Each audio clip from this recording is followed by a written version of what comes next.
Welcome to online study classes.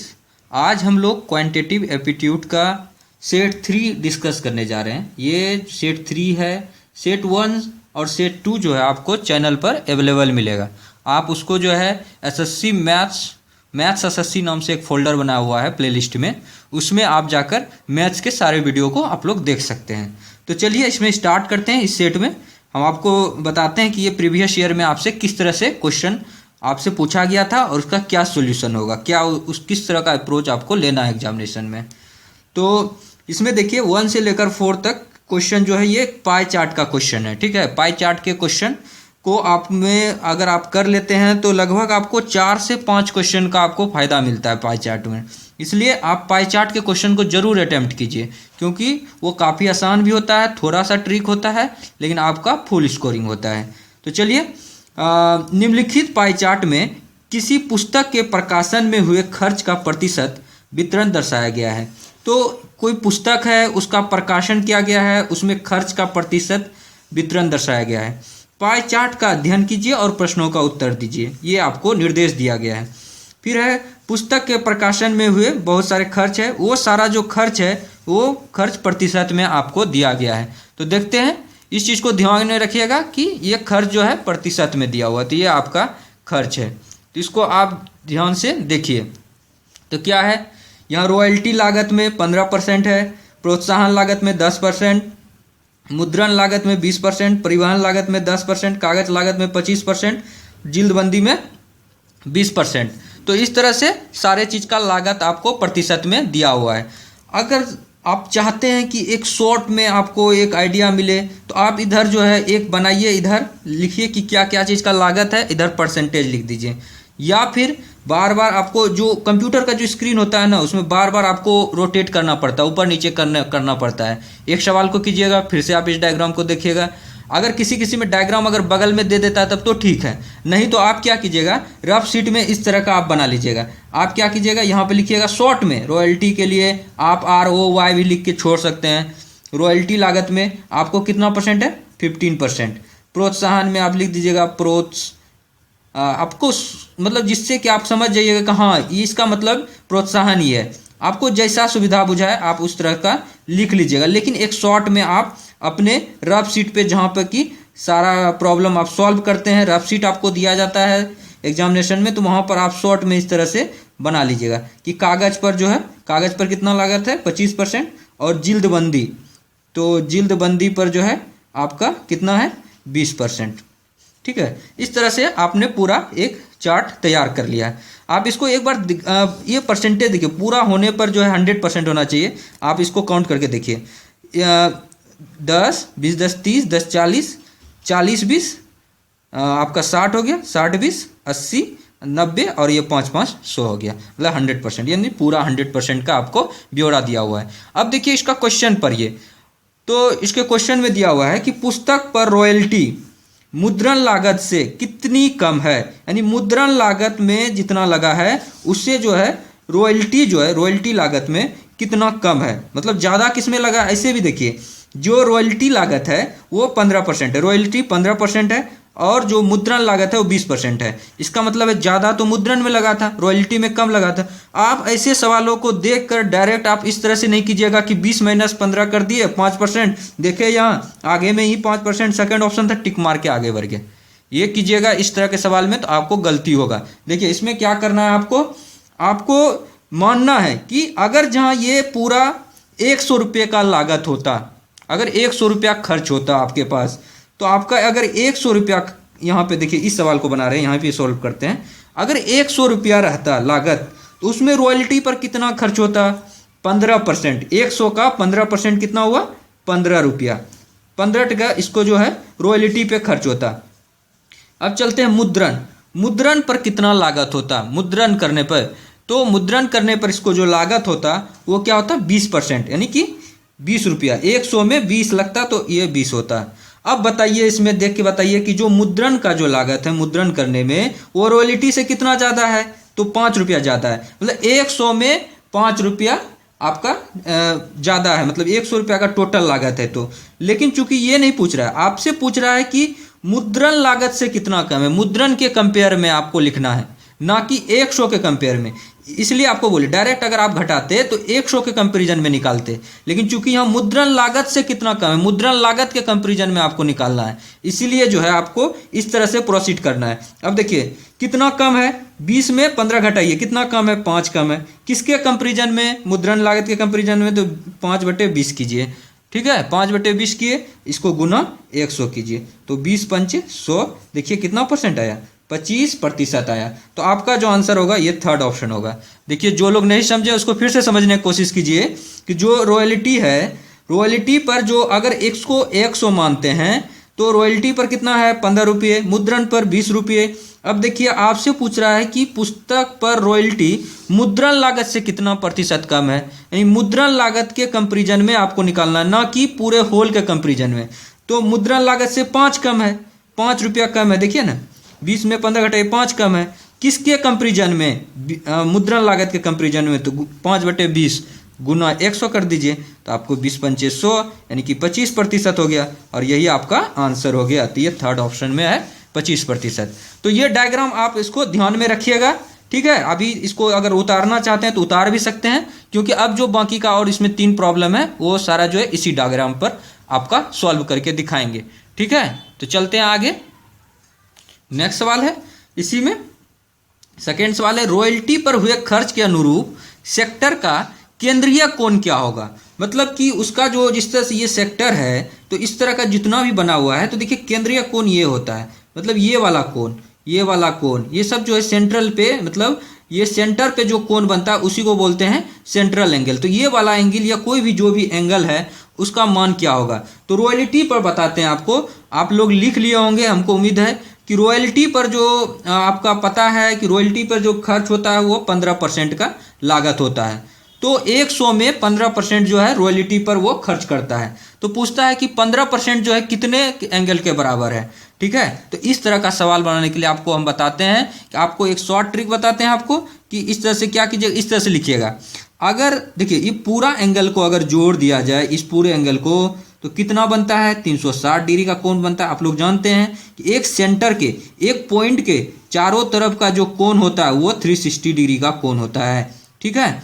तो देखिए 360 degree का जो कोण बनता है उस जो बराबर है वो सारा मिला के आपको जोड़ के बताए थे, तो आप लोग देखे थे कि 100% हुआ था, यानी 360 डिग्री का कोण जो है 100% के बराबर है। आपसे पूछा जा रहा है कि 15% जो है किसके बराबर है, तो परसेंट के नीचे में 5% लिखिए, ये 15% जो है किसके बराबर है, तो मान लेते हैं x डिग्री के बराबर है, ठीक है। उसके बाद जो है इस तरह से इसको आपको कोना कोनी गुना कर देना है। आप लोग जानते होंगे बाय क्रॉस मल्टीप्लिकेशन करते हैं इसको। तो x गुना 100 कीजिए, तो ये हो गया 100x बराबर 360 गुना 15, ठीक है। तो यहाँ से देखिए इसको कटाइए, 1 0 यहाँ से यहाँ कट जाएगा, ये 5 दूनी 10, 5 तिया 15, ये 2 से 18 बार में कट गया, तो x बराबर क्या हो गया, 18 तिया 54, 54 डिग्री। तो ये 54 डिग्री मान निकल गया x का। तो आपका देख लीजिए थर्ड ऑप्शन है 54 डिग्री, तो ये आपका सही हो जाएगा। तो इस तरह से आप लोग कीजिएगा तो बहुत आसानी से बनता है, ठीक है। तो अब चलते हैं थर्ड नंबर प्रॉब्लम में। कहता है कि यदि 5500 प्रतियां प्रकाशित की जाती है और उन पर परिवहन लागत इतना रुपया आता है, 82,500 रुपया आता है, ठीक है। तो पुस्तक की बिक्री मूल्य क्या होना चाहिए ताकि 25% का लाभ कमा सके। कमाना कितना है, 25% का। आपको बताते हैं कि जो ये 82,500 रुपया जो परिवहन लागत है, तो आपको बताते हैं कि परिवहन लागत आपको पता है कि कितना परसेंट है परिवहन लागत। आपको जो वो चार्ट बना हुआ था उसमें आपको पता है कि परिवहन जो लागत है, ट्रांसपोर्ट चार्ज जो है, ट्रांसपोर्ट चार्ज वो है आपका 10%, परिवहन लागत आपका 10% है, ठीक है। अब देखिए ये बता रहा है कि जो इतना प्रतियां प्रकाशित हुई की गई है उन पर परिवहन लागत इतना है, ठीक है। तो 10% बराबर कितना हो गया, 10% बराबर हो गया 82,500 रुपया। इतना रुपया के बराबर है, क्योंकि परिवहन लागत तो 10% होता है, इसका मतलब 10% बराबर इतना रुपया है। तो आपको 100% निकालना है कि टोटल जो है जितना प्रतियां प्रकाशित की गई सारे प्रतियों पर अगर 100% पे कितना मतलब इसका लागत है, यानी 10% जो है 10% पे इतना है, तो टोटल 100% कितना होगा। तो 100% बराबर यहाँ पे x लिखिए। फिर उसी तरह कीजिए बाय क्रॉस मल्टीप्लिकेशन, कोना कोनी गुना आप लोग जानते हैं, 10x बराबर 100 गुना 82,500। ठीक है, यहाँ से a को कैंसिल कर दीजिए। ठीक है, इसलिए x बराबर क्या हो गया 825, यहाँ 2 जीरो तो पहले से था, 1 जीरो और आ जाएगा। ठीक है, इतना रुपया जो है इसका आ रहा है x का मान। अब देखिए टोटल इतना रुपया खर्च किया गया था, जिसमें कि इसका 10% परिवहन पे लागत हुआ था, इसका जो है 20% मुद्रण लागत हुआ होगा, फिर 25% कागज लागत होगा, रॉयल्टी 15% जो कि दिया हुआ था आपका चार्ट में। टोटल इतना रुपया हुआ था। अब इस पे जो है प्रकाशक जो है 25% का लाभ कमाना चाहता है। अगर इस पे अगर आप 25% का लाभ कमाना चाहता है तो आपको पहले हम ये बताने चाहते हैं कि मतलब हर एक पर मतलब कि देखिए जो इतने रुपये लगे हुए हैं इसके हिसाब से आपको पता चल रहा है कि मतलब हर एक पर जो मतलब प्रति कॉपी जो है हर एक कॉपी पर कितना रुपया लाभ कमाएगा, तो उसका जो है एक ब्यौरा निकालते हैं। तो देखिए इसमें अगर जहाँ हर एक कॉपी का अगर निकालते हैं लागत पहले निकाल लेते हैं, तो देखिए 82,500 रुपया जो है ये कितना कॉपी का है, देखिए यहाँ पर भी उसी तरह निकाल सकते हैं। ये है 5,500 प्रति का। अगर एक प्रति का निकालना हो, ये प्रति इतना प्रतियां जो है दिया हुआ है सवाल में, यहाँ पर देखिए ये 5500 प्रतियों का लागत है, तो एक प्रति का लागत कितना होगा तो हमको नहीं पता, हम यहाँ x मान लेते हैं। तो क्या करेंगे, इसी तरह कोना कोनी गुना कीजिए, तो 5500 गुना x बराबर 825,000। ठीक है, यहाँ से क्या होगा 2 जीरो को कैंसिल कर सकते हैं आप, आसानी से दिख रहा है। फिर x बराबर लिख दीजिए 8250 डिवाइडेड बाय 55। यहाँ से आप लोग कटाने का कोशिश कीजिए। तो आप लोग सबसे पहले छोटे बला से अगर कट रहा है तो जो आसान बुझावे आपको वही कीजिए, 5 से कटाइए। तो इसको कटाते हैं, 5 एकम 5, यहाँ 3 2 बचेगा, 5 6 30 बचे 25 जीरो। अब 11 से इसको कटाइए, एक बार में 11 आएगा, फिर 5 5 55 150 में निकलेगा। तो ये 150 रुपया जो है प्रति कॉपी है, मतलब हर एक प्रत्येक पुस्तक का जो दाम है वो क्या है 150 रुपया का लगभग है। अब इस 150 रुपये पे अगर 25% का कोई लाभ कमाना चाहे तो देखिए 150 रुपया प्रति कॉपी आपके पास आया अभी नॉर्मल में। अब इस पे 25% लाभ कमाना चाहते हैं तो 150 गुना 125 बटे 100 कर दीजिए, मतलब ये 100% 25% लाभ कमा लेते हैं। तो अगर 150 रुपये में ही कोई बेच देता तो मतलब क्या होता कि कोई भी प्रॉफिट नहीं होता उसको, मतलब जितना में खरीदा था उतने में बेच दिया जाके सामान, लेकिन उसको वो करे 25% लाभ कमाना चाहिए। तो 25% लाभ कमाना चाहिए तो क्या 125 बटे 100 कर देते हैं। तो इसको कटाइए आप, 25 पंचे 125, 25 चौके 100। अब इसको कटाइए तो ये होगा आपका 4 तिया 12 करते हैं तो आपका नहीं होगा उस तरह से। तो इसमें जो है आप इसको 2 से कटा सकते हैं, 2 से कटा दीजिए, जितना कटा सकते हैं कटा दीजिए। 25 2 7 35 35 2 37, 2 से यहाँ कीजिएगा तो ये आएगा 2 एकम 2 और 2 अठे 16 और 2 सत्ते 14, 187.5 रुपया आ रहा है। तो ये 187.5 रुपया यही आपका 25% लाभ के साथ होगा। तो ये सेकेंड ऑप्शन में आपका अवेलेबल है, यही सही होगा। ठीक है, एक क्वेश्चन और है इस पे, ठीक है, इस चार्ट पर, तो इसको देखिएगा। इसमें है कि यदि पुस्तकों की कुछ संख्या के लिए प्रकाशक को मुद्रण लागत के रूप में इतना रुपया का भुगतान करना पड़ता है, तो इन पुस्तकों के लिए रॉयल्टी लागत की कितनी राशि का भुगतान करना पड़ेगा। इस तरह का सवाल बहुत पूछा जाता है, एकदम आसान सवाल है। देखिए इसमें क्या है, मुद्रण लागत में कितना परसेंट है, आप देखिएगा चार्ट को तो वो है 20%। जो मुद्रण लागत है, मुद्रण लागत में 20% आपको लगता है, और ये बता दिया कि जो 20% है मुद्रण लागत में ये 30,600 रुपये के बराबर है। देखिएगा आपसे पूछ रहा जा रहा है कि पुस्तकों के रॉयल्टी लागत के लिए कितनी राशि का भुगतान करना पड़ेगा। आप लोगों को पता है जो रॉयल्टी लागत है वो दिया हुआ है, गिवन है आपका चार्ट में, वो 15% है। आप लोग देख लीजिए रॉयल्टी लागत 15% है, तो कह रहा है कितना भुगतान पड़ेगा, तो हमको नहीं मालूम, हम तो मान लिए x। अब क्या करेंगे, हम लोग जानते हैं, बचपन से सीखे हैं, कोना कोनी गुना बाय क्रॉस मल्टीप्लिकेशन इसको बोलते हैं। तो इसमें क्या होगा कि 15 गुना 30,600 बराबर 20x। इसलिए यहाँ से 1 जीरो इसका कैंसिल कर दीजिए, इसका कर दीजिए, और फिर यहाँ पर क्या होगा, 2 एकम 2 अब 15 हो जाएगा, 153 जीरो इतना हो जाएगा ना। तो इस दोनों को मल्टीप्लाई कर दीजिए। तो इसको मल्टीप्लाई करने का आपके पास मेथड्स होगा, और या तो डायरेक्टली आप भी कर सकते हैं। ऐसे लिख लीजिए 1530 गुना 15 बराबर x। तो कीजिए इसको कीजिएगा तो क्या होगा, 5 से 0 5 दिया 15, 25 25 1 26, 5 2 7, 0 3 5 1 0 5 9 7 5 12 2 1 1 2, पता नहीं आपको दिख भी रहा है कि नहीं, 22,950। तो ये x बराबर क्या आया, इसको मल्टीप्लाई कीजिएगा तो 22,950 रुपया आ जाएगा। तो ये 22,950 कहाँ है, थर्ड ऑप्शन में देखिए 22,950 रुपया है। तो यही आपका आंसर हो जाएगा। तो इस तरह से अगर जहाँ आप अगर अभी हमको समझाने में आपको लगभग 10-12 मिनट लग गया, लेकिन आपको 15 मिनट के लगभग है, तो आप जो है, लेकिन अगर जहाँ आपको परफेक्शन आता है तो बताइए इतना सा करने में आपको कितना समय लगेगा। मुश्किल से आपको 4 मिनट 5 मिनट लगेगा, और 5 मिनट में अगर 5 क्वेश्चन अगर मैथ का करते हैं विथ 100% एक्यूरेसी तो ये बहुत अच्छा माना जाता है, ठीक है। लेकिन आपको और भी टाइम रिड्यूस करवाएंगे हम चाहेंगे कि आप जो है 10 क्वेश्चन जो है 5 मिनट में कीजिए, 7 मिनट में कीजिए, 5 मिनट में कीजिए, तभी मतलब और बच्चों से को आप कम्पीट कर पाइएगा। तो आगे चलते हैं, नेक्स्ट चलते हैं। 21 सेंटीमीटर ऊंचे और 5 सेंटीमीटर आधार के त्रिज्या वाले लंब जो है वृत्तीय बेलन का आयतन कितना होगा। तो देखिए बेलन आप लोगों को पता है, बेलन का डायग्राम बनाते हैं, इसको इंग्लिश में बोला जाता है, आप लोग जानते हैं, इसको बोला जाता है आपका वृत्तीय बेलन जो है ये आपका सिलेंडर होता है, ठीक है। तो ये सिलेंडर हो गया आपका, और ये सिलेंडर का जो रेडियस है r है, हाइट जो है इसका h है, ठीक है। तो इसका r और h मानते हैं। इसका आयतन आपको पता होना चाहिए। आयतन का formula volume of cylinder, cylinder का जो वॉल्यूम है, इसका जो वृत्तीय बेलन है, लंब वृत्तीय बेलन, इसका जो वॉल्यूम होता है वो होता है पाई r² h होता है, ठीक है। ये आपको पता होना चाहिए। और जो कोण होता है, कोण का जो होता है 1/3, इसका 1/3 हो जाता है। इस तरह का डायग्राम होता है, आप लोग जानते हैं। तो यहाँ देखिए 21 सेंटीमीटर ऊंचाई है, मतलब हाइट दे दिया है, हाइट आपका दिया है 21 सेंटीमीटर।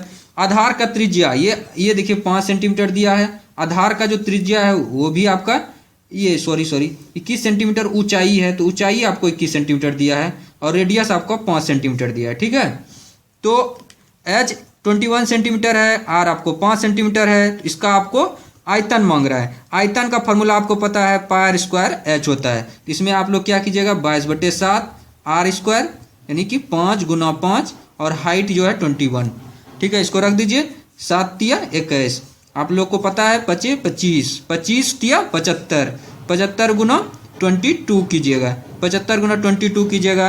आप लोग ऐसे जानते हैं 75 गुना 20 कर दीजिए, पहले 75 गुना 20 कीजिएगा तो क्या होगा, 75 दूनी 150 होता है, तो 1500, फिर 75 गुना 2 कीजिएगा तो 150 होगा। तो आपको यहाँ पे कीजिएगा तो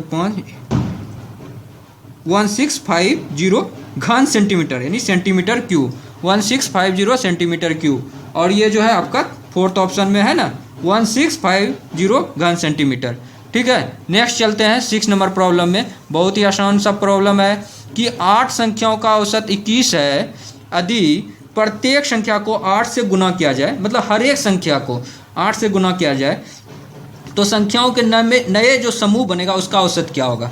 आपको हम बताते हैं कि आप अगर हर एक संख्याओं को करते जाइएगा 8 से गुना, देखिए अगर मान लेते हैं आपको 4-5 संख्या 2-3 संख्या करके दिखाते हैं आपको पहले, तब आप समझिएगा 2 3 4 है, और क्या हो रहा है 4 3 7, इसका एक और ले लेते हैं 4 3 7 2 9 1 10 है, 10 है, और एक जो है आपको मान लेते हैं 5, ठीक है। 1 2 3 4 5 ये 5 संख्या है, तो 5 4 9 3 12 13 14 15 हो रहा है, 15 हो रहा है। इसको किससे भाग देंगे, टोटल संख्याओं को जोड़ कर देते हैं औसत निकालने के लिए, सारे संख्याओं का जोड़ कर देते हैं, और टोटल कितना संख्या है 5 है, तो ये आपका औसत होता है, ठीक है। जो लोग नहीं जानते वो लोग ये जान लीजिए, 5 4 9 3 12 13 15/5 यानी कि आपका जो औसत होगा वो आपका 3 आएगा। अब कह रहा है कि हर एक संख्याओं को हम लोग मान लीजिए कि 2 से मल्टीप्लाई कर देते हैं, उसके बाद देखते हैं कि नया औसत में क्या आएगा, तो उसी अनुसार से इस सवाल को भी कर लेंगे। देखिए इसका 2 से मल्टीप्लाई कीजिए, तो पहला को 2 से कीजिएगा तो 2 होगा, फिर इसको कीजिएगा तो 4 होगा, 6 होगा, 8 होगा, 10 होगा। ठीक है, अब सारे को जोड़ दीजिए, तो 10 8 18, 18 6 8 6 14 24, 24 4 28 2 30, 30 डिवाइड बाय 5, तो देखिए आपका कितना आया, आपका 6 आया। 6 जो है नया औसत आया। इसमें क्या हुआ, 2 से इस सारे संख्याओं में 2 से मल्टीप्लाई किए तो औसत में भी 2 से गुना हो गया, 3 गुना 2 6 हो गया। इसका मतलब है कि जो 8 संख्याओं का औसत 21 है, यदि हर एक संख्या को 8 से गुना करेंगे तो औसत में भी 8 से गुना हो जाएगा। इस चीज़ को आपको समझाने के लिए कर रहे थे। तो 21 गुना 8 कीजिए, 8 8 दूनी 16, 168, ये आपका आंसर हो जाएगा। ठीक है, बहुत आसान क्वेश्चन था। फिर 7वां नंबर प्रॉब्लम बताते हैं आपको। एक रेलगाड़ी है, 250 मीटर लंबी है। यदि वह रेलवे लाइन के बगल में स्थित एक वृक्ष को पार करने में 50 सेकंड लगाती है तो उसकी गति क्या है। देखिए 250 मीटर जो वृक्ष है, अगर इस तरह का एक ट्री है यहाँ पर, ठीक है, अगर ये ट्री है यहाँ पर, सपोज ये ट्री है, तो इस ट्री को पार करने में क्या होगा। जैसे ये ट्रेन इधर से आई, इस ट्रेन का ये मान लेते हैं ये लास्ट एंड है, इसको एंड से ई दिखा देते हैं, और ये स्टार्टिंग पॉइंट है। जब ये ट्रेन जाएगी तो ऐसे कर कर जो है इसका स्टार्टिंग पॉइंट यहाँ आएगा, और ये जो एंड था ये उठ के यहाँ पर आ जाएगा। तो उस टाइम जो है ये ट्री को पूरा पार कर गया। तो रियल में आप देखिए क्या किया, अगर ये लंबाई x है तो ये ट्रेन ने अपना ही लंबाई तय किया इस ट्री को पार करने में, यानी कि x दूरी ही तय किया जो लंबाई था उसका। तो रेलगाड़ी का लंबाई कितना था, यहाँ दिया हुआ सवाल में 250 मीटर लंबा रेलगाड़ी है और इसको 50 सेकंड लग रहा है। तो इसका जो गति होता है, जो चाल होता है, वो चाल बराबर होता है दूरी बटे समय। दूरी कितना तय किया ये चीज़ आपको समझना है। तो दूरी आपको जो है ये अपने लंबाई के बराबर ही दूरी तय किया, दूरी डिवाइडेड बाय समय। तो दूरी 250 है, समय जो है कितना लगाया 50 सेकेंड का। ये चीज़ याद रखिएगा कि यहाँ मीटर है और यहाँ पर सेकेंड है। ये बहुत विद्यार्थी से गलती होता है कि वो जल्दी जल्दी में यहाँ पे 5 मीटर पर सेकेंड देखा और फटाक से थर्ड ऑप्शन मार के आगे बढ़ गया। लेकिन आपको यहाँ देखना है कि ये किलोमीटर प्रति घंटा में पूछा है, मीटर प्रति सेकंड में नहीं पूछा है। जब आपको मीटर प्रति सेकंड को, ये लोग अच्छे से जान लीजिए जो लोग नहीं जान रहे हैं, मीटर प्रति सेकंड को अगर किलोमीटर प्रति घंटा में, किलोमीटर प्रति घंटा में, किलोमीटर प्रति घंटा में आपको बदलना है तो आपको 5/18 से गुना करना होता है मीटर प्रति सेकंड में। तो आप यहाँ पर बदलिए 5 गुना, आपको क्या करना पड़ेगा, मीटर प्रति सेकंड को आपको किलोमीटर प्रति घंटा में अगर आपको बदलना है तो ये उल्टा बोल दिया आपको, हम 18/5 से करना पड़ता है। ठीक है, सॉरी, 18/5 से गुना कीजिएगा। देखिए यहाँ क्लियर रूप से लिखते हैं, अगर मीटर प्रति सेकंड को किलोमीटर प्रति घंटा में बदलना है तो ये 18/5 से, ठीक। और अगर जहाँ इधर से आपको जाना इस डायरेक्शन से, किलोमीटर प्रति घंटा को आपको अगर मीटर प्रति सेकंड में बदलना है तो ये आपको 5/18 से करना पड़ता है। ठीक है, तो इधर से इस डायरेक्शन में गाड़ी जाएगी तो ये 5/18 से, इधर 18/5 से। तो यहाँ पर 5 गुना 18/5 करना था, तो ये आपका हो जाएगा 18 किलोमीटर प्रति घंटा, यानी कि ये 5 मीटर प्रति सेकंड जो है 18 किलोमीटर प्रति घंटा में बदल गया। तो ये 4th ऑप्शन है, ये आपका सही हो जाएगा। ठीक है, नेक्स्ट सवाल है 2 और 22 के बीच सभी विषम पूर्णांकों का औसत क्या होगा। तो 2 और 22 के बीच में देख लीजिए कितना विषम पूर्णांक है, मतलब पूर्णांक मतलब पूरा पूरा अंक है। तो देखिए फ्रैक्शन नहीं लेना आपको। 2 और 22 के बीच में कौन कौन है, 3 है, प्लस 7 प्लस, अच्छा सॉरी यहाँ 5 लिखिए, 5 भी लिख देते हैं, 5 भी है, 3 5 7 9 plus 11 plus 13 plus 15 plus 17 plus 19 plus 21, इसको जोड़ दीजिए, डिवाइडेड बाय कर दीजिए। तो कितना 1 2 3 4 5 6 7 8 9 10, 10 बार में कर दीजिए और इसको जो है आप जोड़ लीजिए आप जल्दी जल्दी से। तो देखिए जोड़िएगा तो कैसे, 7 3 10, ये यहाँ तो 10 हो गया। फिर जो है ये 19 है, यहाँ पर ये 19 है और यहाँ पर 11 है, 19 1 इसका दे देता है तो 20 हो गया। और यहाँ 10 है, 20 10 30, 30 10 40 हो गया, 40 हो गया ना आपका।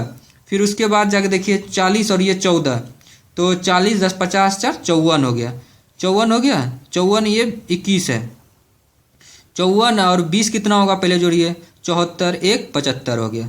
75 में 15 जोड़िए, 75 5 80, 10 90, 90 और उसके बाद जो है 10 जोड़िए 100 और इसका 10 जोड़िए 110 और 7 3 10, 120 हो गया, 120/10 हो गया।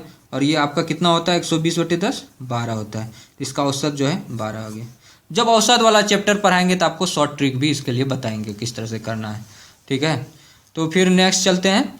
एक सीडी का अंकित मूल्य 250 रुपया है, यह 225 रुपये में बेच दी जाती है, तो छूट की दर कितनी है? सीडी में जो अंकित है, जो दाम अंकित है, वो जिसको कि मार्क प्राइस कहते हैं, जो मार्क प्राइस है इसका अंकित मूल्य है वो 250 रुपये है। आपको बताते हैं कि जो छूट मिलता है वो मार्क प्राइस पर ही आपका छूट दिया जाता है, ठीक है, उसमें फिक्स रहता है, प्राइस रहता है। और जो सेलिंग प्राइस है, सेलिंग प्राइस जो है इसका 225 रुपया है। तो अब छूट कितने का मिला? तो छूट मिलेगा क्या, mark price minus selling price कर दीजिए, तो आपको कितना होगा 250 माइनस 225 कीजिए तो आपको मिलेगा 25 रुपये का छूट दिया गया। अब बताते हैं कि ये 25 रुपये का छूट कितने में दिया गया? तो आपका मार्क प्राइस पर ही छूट मिलता है। आपको बताए थे कि छूट जो मिलता है मार्क प्राइस पे मिलता है। तो आपको जो है क्या करना है, तो आप क्या है यहाँ पर, छूट की दर क्या है, तो इसको 25 बटे मार्क प्राइस पे छूट मिलता है, आपको बताए थे 25/250 गुना 100 कर दीजिए, तो ये एक खत्म हो गया 25, ये दोनों 25 खत्म हो गया, बचा कितना, बचा आपका 10%। तो ये 10% का छूट मिला इसको, ठीक है। तो बन गया होगा आपको आसानी से, ठीक है, 10% हो गया। नेक्स्ट चलते हैं। यदि 25 कुर्सियाँ का लागत मूल्य 30 कुर्सियों के विक्रय मूल्य के बराबर है, ठीक है। हम लोग मान लेते हैं कि अभी हमें पता नहीं है कि 30 कुर्सियों का लागत मूल्य कितना है, लेकिन 30 कुर्सियों का विक्रय मूल्य जो होगा वो 25 कुर्सियों के लागत मूल्य के बराबर होगा। हम लोग मान लेते हैं कि एक कुर्सी का जो है, एक चेयर का जो है, एक कुर्सी का जो लागत मूल्य है, लागत मूल्य वो मान लेते हैं कि हम लोग कि 1 रुपया है, ठीक है। तो 30 कुर्सी का अगर लागत मूल्य निकाला जाए, 30 चेयर का लागत मूल्य या कॉस्ट प्राइस या क्रय मूल्य, तो वो क्या हो जाएगा 30 रुपया हो जाएगा। 30 रुपया हो गया ना। अब देखिए 30 कुर्सियों का जो कॉस्ट प्राइस है वो कितना आया आपका 30 रुपया आया, ठीक है। फिर देखते हैं इसको, देखिए ये 30 रुपया हुआ। अब देखिए ये बोल रहा है कि जो 25 कुर्सियों का लागत मूल्य है उसके बराबर 30 कुर्सी का विक्रय मूल्य है, ठीक है। तो 25 कुर्सी का लागत मूल्य निकालते हैं। 25 चेयर का जो है आपका कॉस्ट प्राइस जो होगा वो क्या होगा 25 रुपया होगा। ये 25 रुपया जो है आपका क्या हो गया, आपका विक्रय मूल्य हो गया। 30 कुर्सी का विक्रय मूल्य इतना हुआ, क्योंकि इसने लिखा है कि 25 कुर्सियों का जो मतलब कॉस्ट प्राइस है, क्रय मूल्य है, वो 30 कुर्सियों के विक्रय मूल्य के बराबर है। 30 कुर्सियों का हमको क्रय मूल्य पता है, 30 कुर्सियों का विक्रय मूल्य जो है ये 30 चेयर का सेलिंग प्राइस है। 30 कुर्सियों का सेलिंग प्राइस भी मालूम है, विक्रय मूल्य भी मालूम है। अब देखिए इसको देख के लग रहा है क्रय मूल्य ज़्यादा है। 30 कुर्सियों का जो खरीदा था वो 30 रुपये में खरीदा था, और 30 कुर्सी को जो बेचा तो वो 25 रुपये में बेचा, तो हानि हुआ। तो आपको हानि प्रतिशत मांग रहा है। तो हानि बराबर क्या होता है, जो लोग नहीं जानते हैं वो लोग लिख लीजिए, cost price minus selling price. लाभ बराबर क्या होता है, selling price minus cost price, उल्टा हो जाता है। तो यहाँ कॉस्ट प्राइस कितना है, कॉस्ट प्राइस आपका है 30 रुपया और जो सेलिंग प्राइस है वो 25 रुपया, तो 5 रुपया का हानि है। तो आपको हानि प्रतिशत निकालना है। तो हानि प्रतिशत बराबर क्या होता है, परसेंट हानि बराबर हानि गुना 100 डिवाइडेड बाय क्रय मूल्य। हमेशा क्रय मूल्य नीचे होता है, ये कभी भी याद है कि हानि रहे या लाभ रहे, लास्ट में आपको क्रय मूल्य के ही कंपेरिजन में निकालना होता है। तो हानि कितना था 5 गुना 100, क्रय मूल्य कितना है, क्रय मूल्य कितना है, लागत मूल्य कितना है 30 रुपया है इसका आपका लागत मूल्य। तो ये 30 कर दीजिएगा, यहाँ से एक कैंसिल हो जाएगा, ये हो गया 50 डिवाइडेड बाय 3, ये 50/3 आया। 50/3 कितना होता है, तो ये 16.2/3%, ये आपका सही हो जाएगा, ठीक है। आगे चलते हैं। नेक्स्ट सवाल है कि देखिए इसमें इतना बड़ा एक एक्सप्रेशन दे दिया है, आपको इससे घबराना नहीं है। आपको हम बताते हैं कि जैसे कि ये देखिए, ये अगर जहाँ ये लाइन के इधर से आप इधर जाइएगा तो ये 90 डिग्री का लाइन है, और ये जो है 180 डिग्री का लाइन है। तो जब 90 डिग्री का लाइन क्रॉस करता है तो साइन जो है कोस में बदल जाता है, टेन कॉट में से कॉसेक में बदल जाता है, ठीक है। तो इधर अभी हमको साइन का देखना है, साइन जब इधर जाएगा तो इसके पार होगा तो ये कॉस में बदल जाएगा, 90 डिग्री का पार होगा। तो आपको जो है यही चीज़ का फंडा का इस्तेमाल करना है कि ये साइन 1 डिग्री है और यहाँ देखिए साइन स्क्वायर 1 डिग्री है, यहाँ साइन स्क्वायर 89 डिग्री है। तो हम लोग जानते हैं कि साइन 90 डिग्री माइनस थीटा बराबर क्या होता है, कॉस थीटा होता है, ठीक है। तो इसी का इस्तेमाल यहाँ करेंगे कि जब साइन स्क्वायर, देखिए इसको अगर आप लिखिएगा साइन 90 डिग्री माइनस 1 डिग्री लिखिएगा तो ये क्या होगा, कॉस 1 डिग्री के बराबर होगा ना। तो यानी कि क्या हो गया, साइन 89 डिग्री बराबर कॉस 1 डिग्री के बराबर होता है। तो साइन जो 89 डिग्री है वो कॉस 1 डिग्री के बराबर होता है। तो साइन स्क्वायर 89 डिग्री क्या हो जाएगा, तो ये हो जाएगा कॉस स्क्वायर 1 डिग्री के बराबर होगा, होगा ना। तो इस तरह का देखिए, और हम लोग क्या जानते हैं कि sine square theta plus cos square theta बराबर क्या होता है, 1 होता है।